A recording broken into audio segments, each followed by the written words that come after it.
আর খাইতে ইচ্ছে করতেছে না, খিদা নাই, বোঝো না কিল্লাই? খাইতে ইচ্ছা করতেছে না কেন? জানি না। আরে কি হয়েছে, চলো বাদ দিছি আরো। না রে বাবা, আমি বলছি না আর খিদা নাই, বুক নাই, খাইতাম না। মাঝে মধ্যে আর কি মনে হয় জানো নাকি, মাঝে মধ্যে মনে হয় শাকের করার দিয়ে আমি নিজেরাই নিজে কাটতেছি, বুঝছো নি? কিছুই বুঝলাম না মোহন মিয়া, কি সুন্দর করে সংসার করি, গরমের মধ্যে তাল ফাঁকা দিয়ে সারাটাক্ষণ বাতাস করি, আদর কি কম পাওনি তুমি আমার কাছে? আব্বা বিয়ান বেলায় কল দিছিল, হে কি কইছে শুনছনি? আঙ্গের যে কালা গাইডা আছে না, সেই কালা গাইডা আজকে দিনের মধ্যে বিয়াইব।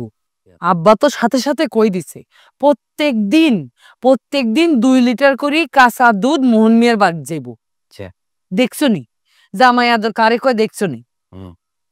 এত কিছু খাওয়ানোর পরেও, এত আদর যত্ন করার পরেও, আব্বার সবচেয়ে প্রিয় কালা গরুর দুধ খাওয়ানোর পরেও তুমি এমনি এমনি দৌড়াও, এটা কি ঠিক মোহন মিয়া?